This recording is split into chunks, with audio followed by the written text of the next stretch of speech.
Hi, in this short presentation, Maurice Glucksmann and I are going to tell you very briefly about a project we ran over the last 12 to 18 months to engage young people with the coronavirus outbreaks and give them the opportunity to localize that for their particular community. Our aim with this was to enable those young people to have a degree of advocacy with those communities. So this is what we thought would happen. We set out to recruit young people. Both of us happen to know young people at the beginning of this, and we're talking here about high school and first level university students, that kind of age group, but not with any specific expertise in epidemiology or indeed in modelling. So we developed a model that we carefully calibrated against some of the best models in the field, but we made it very easy to configure for any local area that an analyst would choose to work on. And we provided a lot of easy learning, very simple online courses on how SIR models work and how to set up this particular model for a local area.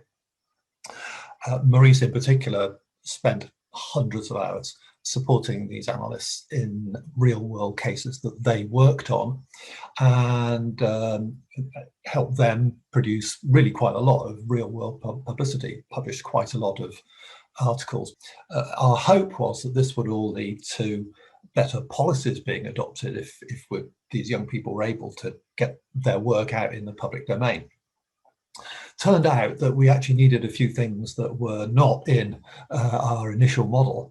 We did manage to pull in some domain knowledge from epidemiological experts in a couple of universities, but even so, we were lacking some other key things. Here's our conversion of that expected story into a causal loop structure. We've got the model itself at the bottom left-hand corner. That did attract domain experts. It did attract analysts. Those analysts were able to produce case studies. They were able to produce some publications. We ran a competition to get them engaged. We produced courses and webinars, and that enabled us to recruit still more analysts and get still more case studies.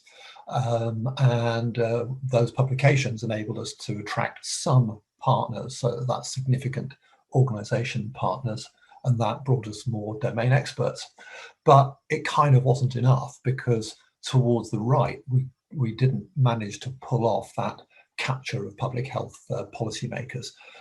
And as I say, the capture of the mass media was tougher than we expected, and we didn't therefore get the community influence, and we didn't actually have as much impact on public policies as we would have liked, and we could have saved quite a lot of lives if that had actually happened.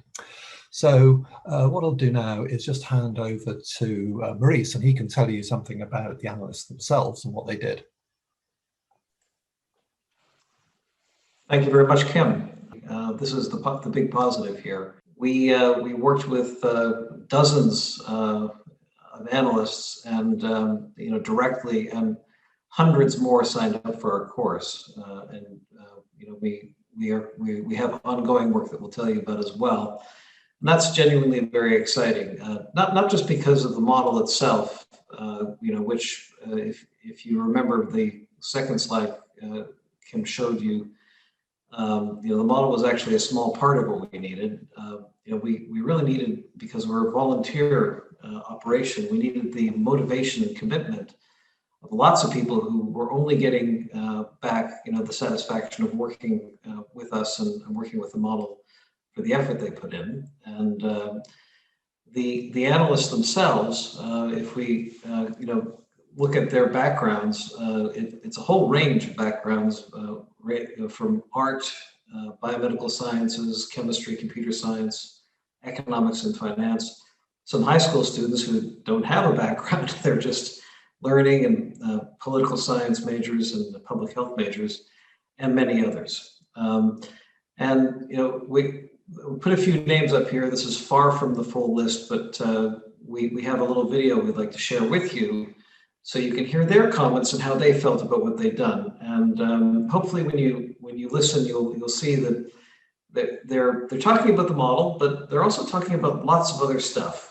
And please pay attention to that in particular, because it's very interesting, we think.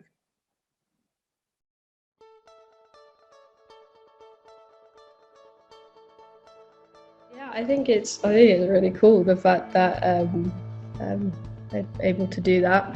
I think it's really good in terms of experience for myself. Modeling, really helped me in my university get very good marks. So that was like the biggest impact that I was thinking out of the box. It was quite difficult at first, but when I started to get into it, it became easier, and it ended up being really satisfying to see the whole model finished and working smoothly. I wasn't that comfortable with it, but this has helped me reach to a wider audience, I would say, in a much more comfortable way ever possible. The most important thing according to this, that I've never been like in that modeling stuff and all, but because of this COVID-19 model, I can surely say that I can do a really good thing in regarding the modeling stuff in the future. I thought it was interesting to like see how the models actually worked, and how you could put in certain values and see how just the outputs could project like an actual what was actually happening.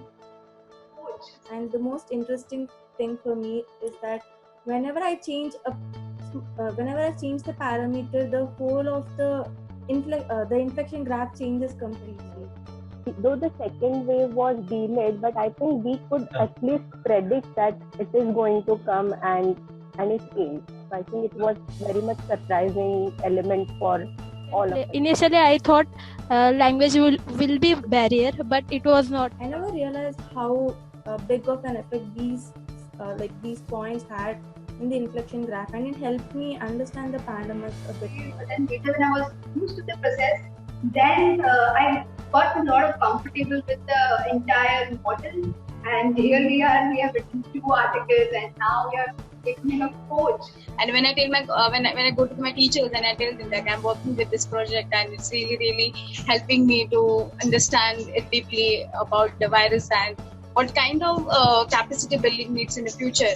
So they were like, that's really great. Yeah, I have presented, I've talked to you in many meetings, and I've talked to other people about our model as well.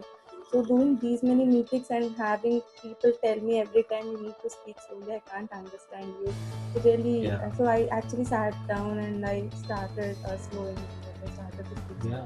I mean, I personally have never seen anything like it before. When I first started, I'd never seen this as a dynamic model before in my life. I'd seen very, very simple SAR graphs, but I'd never seen anything like this. And so for me, it was a first, but hopefully there'll be more in the future. So this was a whole new experience for me.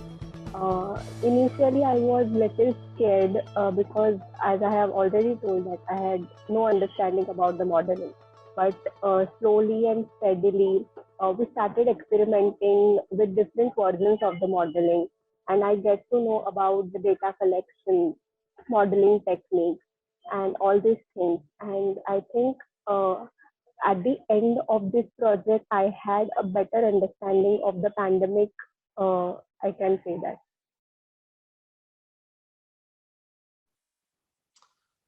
So hopefully by now you've got the impression from listening to that video that these young analysts were starting from scratch. They had never seen anything like this before, and it was a big pleasant surprise once they got into it. And this group in particular have done some quite remarkable things, and this is one example. One of the analysts that is not on the video, not because she didn't want to be, she's actually recorded lots of presentations with us, but she's in a major internship right now, and we just couldn't organize the time to get her to talk about this for this presentation. Her name is Farah Farnajad, and she is the winner of the lockdown competition that we ran back last November, when the UK government decided to enforce a 4-week lockdown at the beginning of November, finishing up at the beginning of December.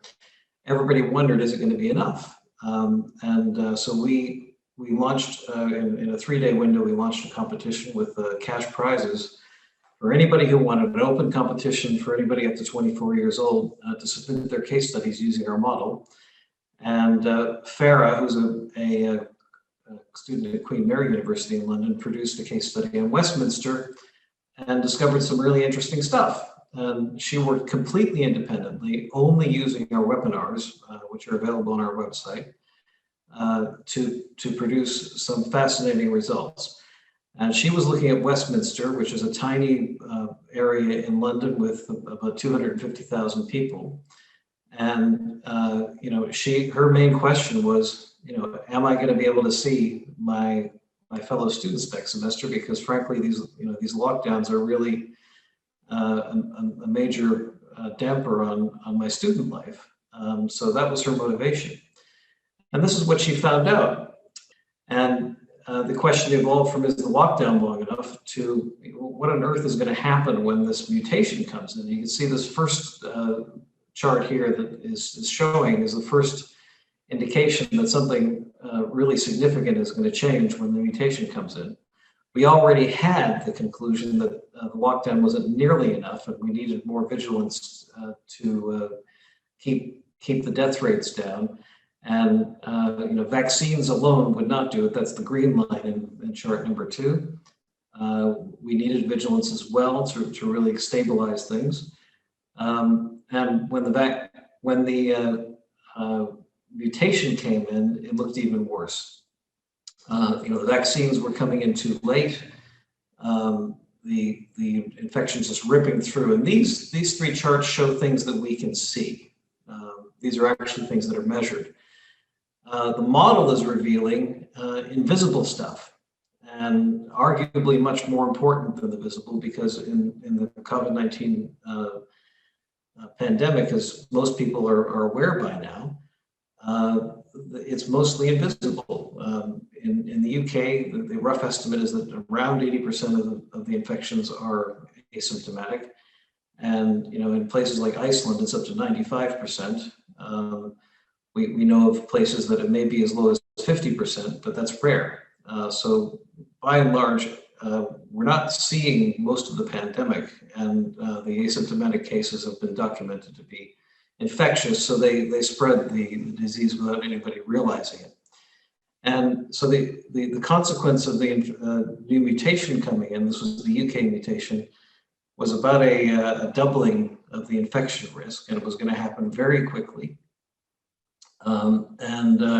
When that surge of infections happened, it would create a surge of people who wanted to go to the hospital, but probably couldn't because there'd be no space. And so there's the triple whammy. The infection risk doubles, the vaccine comes in too late, and people get sent home, and that just multiplies the death rate significantly.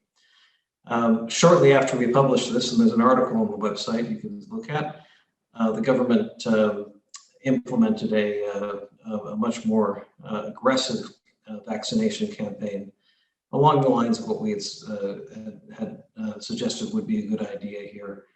And they implemented a lockdown in conjunction with it. So their policies were exactly in line with what we concluded from the study in advance of what they did. Now, hopefully this short teaser is giving you a sense that these 2 themes, which is what we'll be covering in the full presentation, are coming out of this and really forcefully. There's a lot of surprising consequences from educating young people about the pandemic using modeling. They learn how to use models, and they like that.